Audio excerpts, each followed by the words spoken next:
इंसान को अपनी ज़िंदगी बनाने का बहुत ज़्यादा शौक है। मुझे भी बहुत ज़्यादा शौक है। लेकिन हमारे यहाँ पर इंसान की ज़िंदगी को बर्बाद करने में बहुत सारे लोगों का अहम किरदार अदा होता है। मैं न जाने क्यों एनवायरनमेंट के प्रेशर में अपनी ज़िंदगी को बर्बाद करता हूँ और बहुत सारे लोग एनवायरनमेंट के प्रेशर की वज़ह से अपनी ज़िंदगी को बनाना पसंद नहीं करते। Although they have an knowledge, they have an power, they have an value of thing और उनके पास प्रॉपर स्टेप्स भी होते हैं। लेकिन एनवायरनमेंट का प्रेशर इतना ज़्यादा होता है कि चलती चलाई ज़िंदगी को वो बर्बाद कर बैठते हैं। ऐसा क्यों होता है? वो इसलिए क्योंकि हमारे ऊपर जब एक्सटर्नल प्रेशर ज़्यादा हो जाता है, तो हमारी ज़िंदगी को बर्बाद होने से कोई नहीं रोक सकता। अगर आप खुद के ऊपर कंट्रोल रखते हैं, तो आपको कोई नहीं रोक सकता।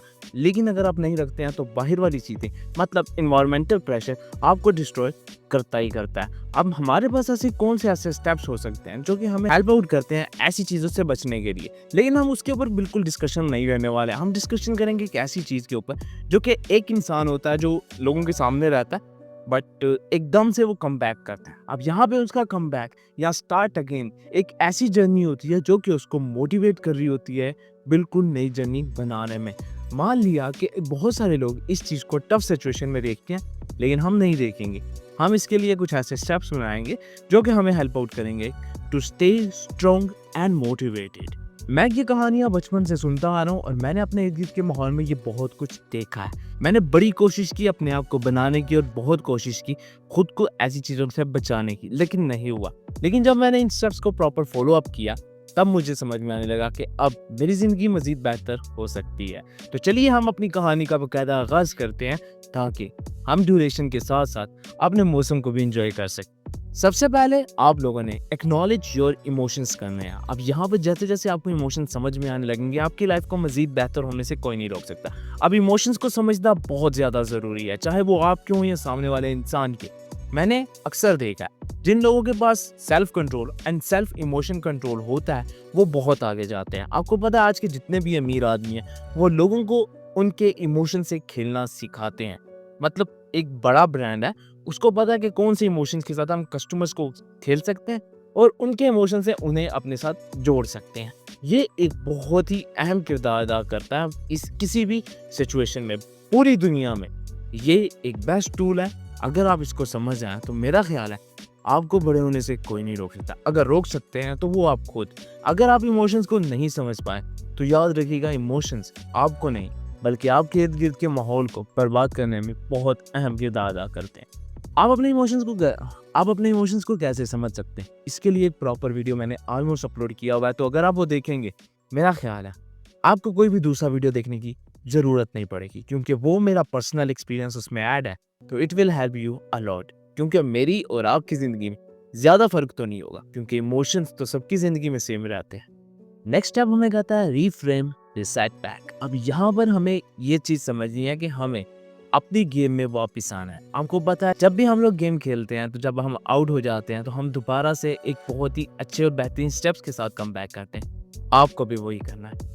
जब आप एक मार्केट में रहते हैं और आपने देखा है कि आपको कोई भी इतनी ज़्यादा वैल्यू नहीं दे रहा, आपकी ज़िंदगी में इतना ज़्यादा गेम प्ले नहीं आ रहा, तो आपने 2-3 हफ्तों के लिए मार्केट से होना है गया।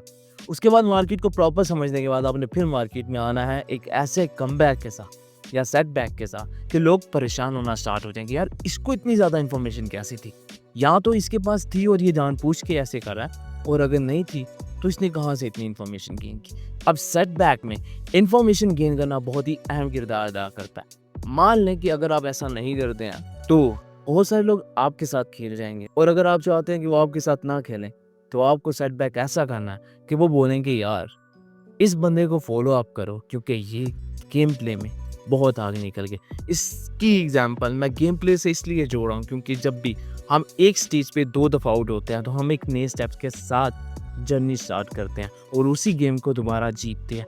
1, 2, 3 थर्ड ट्राई में हम लोग वो गेम जीत जाते हैं। नहीं तो हम थोड़ा सा ब्रेक लेते हैं, जैसे ही वापस आते हैं तब हम वो स्टेप या स्टेज जीत जाते हैं। इसी स्टेप्स को बहुत सारे लोग फॉलो अप करते हैं and they are much better than with us. आपने देखा होगा बहुत सारे लोग कहते हैं कि अगर आप एक जगह पे रहते हैं और आपकी इज्जत नहीं होती है, तो आप वहाँ से 3-4 हफ्तों के लिए गैप हो जाएं या 2-3 महीनों के लिए गैप हो जाएं, और जब आप वापस आएंगे तो आपकी रिस्पेक्ट भी होगी और आपको रिस्पेक्ट मिलेगी भी। सेम स्टोरीज हमारे बिजनेस में या यूट्यूब चैनल्स में कही जाती है। वो कहते हैं 1, 2, 3, 4 महीनों के लिए गैप हो जो मैक्सिमम। उसके बाद जब आप वापस आओगे तो लोग आपको देखना स्टार्ट करेंगे। ये चीज़ मैंने पर्सनली एक्सपीरियंस करना था, लेकिन नहीं कर पाया। वो इसलिए क्योंकि बैड हैबिट्स, मैं मार्केट से गैप नहीं हो सकता क्योंकि बापू की डांट मुझे कभी नहीं रुकने देती। वो मुझे कहते तुम मार्केट से गैप हो, फिर देख तेरे साथ होता क्या है। तो मेरी और आपकी स्टोरी में यहाँ पे हमेशा फ़र्क आएगा, लेकिन सेटबैक हमारा हमेशा सेम रहने वाला है।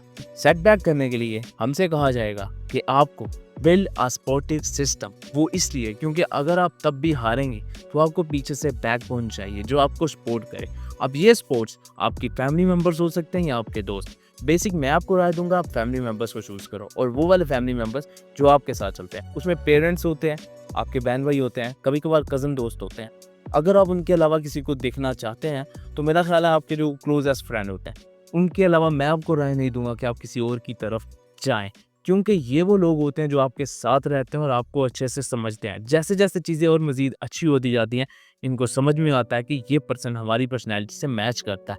मैं पर्सनल देखूं तो मेरे को बापू की सपोर्ट हासिल है, मेरे को मामा की सपोर्ट हासिल है, उसके बाद मेरे को बहन भाइयों की सपोर्ट भी हासिल है, लेकिन टॉप पर बापू एंड उसके बाद मेरी मामा।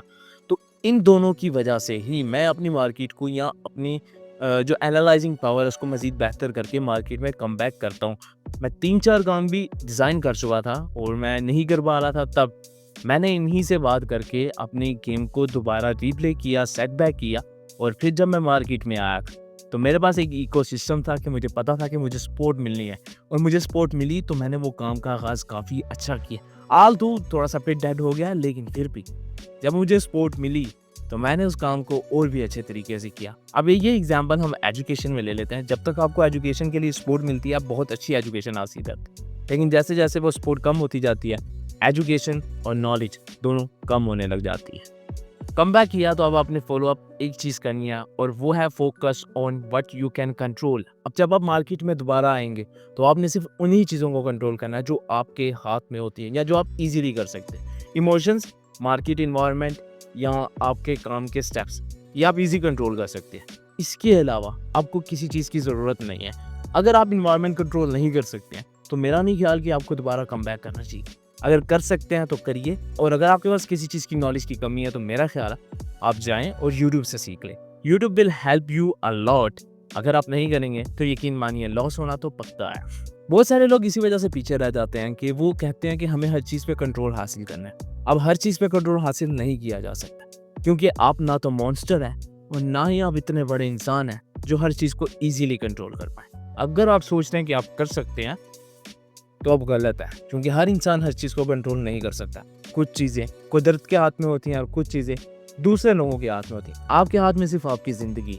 अगर आप उसे अच्छे से कंट्रोल कर पा रहे हैं तो मेरा ख्याल है इट्स ग्रेट, और अगर नहीं कर पा रहे हैं तो आपको चाहिए कि आप यूट्यूब के थ्रू सबसे पहले सीखें कि how we can control ourselves. उसके बाद आप सीखिए कि एनवायरनमेंट को कैसे कंट्रोल किया जाता है, और उसके बाद प्रॉपर स्टेप्स बनाने के बाद जब आप मार्केट में आएंगे and you will become more successful. मैं पर्सनली इन चीज़ों में नहीं पढ़ता हूँ, क्योंकि मेरी ज़िंदगी एक बोरियत वाली है और मैं एक आम ज़िंदगी को जीना पसंद करता हूँ, और मैं किसी भी चीज़ को कंट्रोल नहीं करता। हाँ, मेरे इमोशंस को मैं कंट्रोल करता हूँ, लेकिन सबके सामने नहीं करता, छुपा के करता हूँ, क्योंकि मुझे सेल्फ टॉक बहुत ज़्यादा पसंद है। अगर आप सेल्फ टॉक करना चाहते हैं तो I will make an other video जो कि आपको हेल्प आउट करेगी कि सेल्फ टॉक से आप पॉजिटिव कैसे रह सकते हैं। आपको पता है सेल्फ टॉक के बहुत सारे बेनिफिट होते हैं, उन्हीं में से एक बेनिफिट है, वो कहता है कि आपको सेल्फ केयर करनी है। हमारा स्टेप भी हमें यही कहता है, practice self care and mindfulness. जब आप सेल्फ टॉक करते हैं तो आप अपना ख्याल भी रखते हैं। अपना ख्याल रखते हैं मतलब आप अपने इर्द गिर्द के माहौल को छोड़ के अपने ऊपर डिपेंडेंट हो जाते हैं। आप अपने माइंड से बात करते हैं और आपका माइंड आपको कहता है कि मुझे पुरसुकून माहौल चाहिए। उस पुरसुकून माहौल में आप इर्द गिर्द के माहौल को एनालाइज करते हैं कि आपको सुकून कहाँ पे मिलेगा। आप एनालाइज करने के बाद आप वहीं पे रहते हैं और अपनी ज़िंदगी को पुरसुकून देखते हैं। जैसे जैसे आपका माइंड सुकून में रहता है, आपकी ज़िंदगी मज़ीद बेहतर होती जाती है।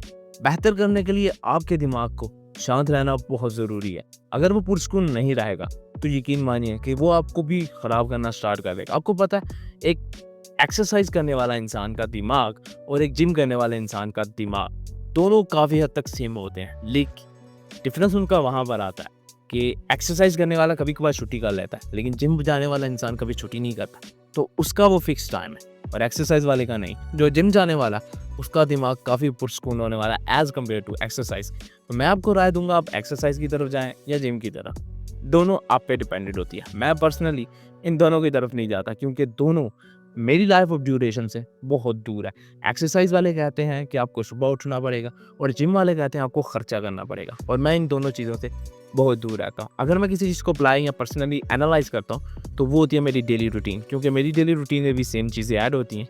एक्सरसाइज होती है, जिम टाइम ड्यूरेशन होती है, उसके बाद राइटिंग होती है, रीडिंग होती है। तो ये सारी चीज़ें जो इंसान को चाहिए होती हैं वो ऑलमोस्ट ऐड होती हैं मेरी रूटीन में। तो मैं इन दोनों चीज़ों से ज़्यादा भागता हूँ। डांट मार भी पड़ती है लेकिन it will great for me. अब जब आप सेल्फ केयर करेंगे तो आप अपने आप को मोटिवेट पाएंगे। मोटिवेट पाने से आपका जो सेल्फ कंट्रोल है वो काफ़ी अच्छा हो जाएगा। अगर सेल्फ कंट्रोल अच्छा हो जाएगा तो इसका मतलब आपकी ज़िंदगी को भी मज़ीद बेहतर होने से कोई नहीं रोक सकता। इवन कि मैं भी अगर कहूँ कि आपकी ज़िंदगी बर्बाद है तो आपकी ज़िंदगी बर्बाद नहीं हो सकती।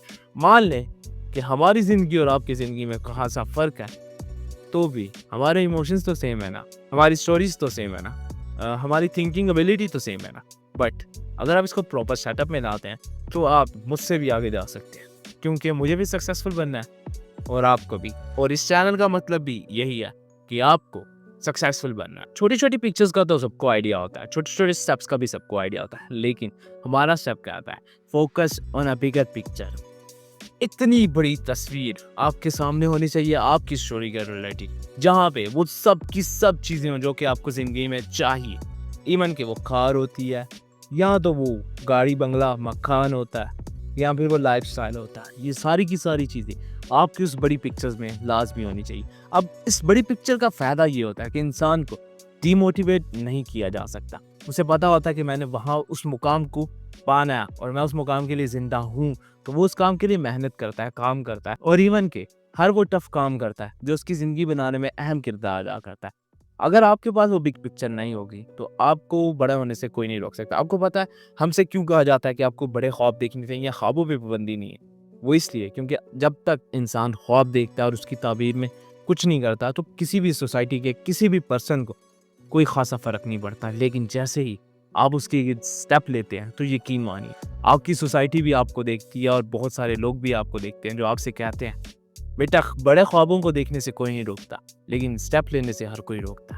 बट आप पे कहानी डिपेंडेड होती है, आप कैसे सेटबैक करके पूरी दुनिया को साइडलाइन करते हैं और अपनी ज़िंदगी को अच्छा बनाते हैं, या वही पुरानी रूटीन को फॉलो अप करते हैं जिसमें हमसे कहा जाता है ये ज़िंदगी ठीक है और हमें ये जीनी नहीं है, बल्कि छोड़ो हम अपनी बोरिंग रूटीन में रहते हैं। अगर आपको बोरिंग रूटीन में रहना है तो मेरा ख्याल है यहाँ पे थोड़ा कम आया करें। अगर आप यहाँ पे कम आएंगे तो आपको मोटिवेशन कम मिलेगी और मेरी पर्सनल लाइफ जो कि एक बिल्कुल नॉर्मल लाइफ जी रही होती है वो भी आपको देखने को नहीं मिलेगी। बट हाँ, अगर आप चाहते हैं कि आपकी ज़िंदगी बेहतर हो, मेरे से भी बेहतर हो, तो ये वीडियो सिर्फ और सिर्फ आप लोगों के लिए। आपको कि भाई आप अपनी ज़िंदगी में इसको इम्पैक्ट करते हो तो yes I am applying on it, तभी मैं अपनी ज़िंदगी में ड्यूरेशन और टाइम दोनों मज़ीद बेहतर कर पाता। बट फिलहाल ज़िंदगी यूँ है कि हमारी ज़िंदगी ख़राब हुई हुई है और हम इसको मज़ीद बेहतर बनाने की कोशिश कर रहे हैं। और अगर आपके पास भी कोई आइडिया होता है तो भाई आप मुझे कमेंट बॉक्स में बताया करें। और दूसरी बात, मुझे इसका भी बैकग्राउंड का कमेंट भी चाहिए जो कि आप लोगों के कमेंट से रिलेट कर रहा होगा। ये थी वो सारी की सारी सूरत हाल ज़िंदगी जो कि आपको हेल्प आउट करती हैं कम बैक करने में। So this is the pretty much end of today's and I will get you in the next.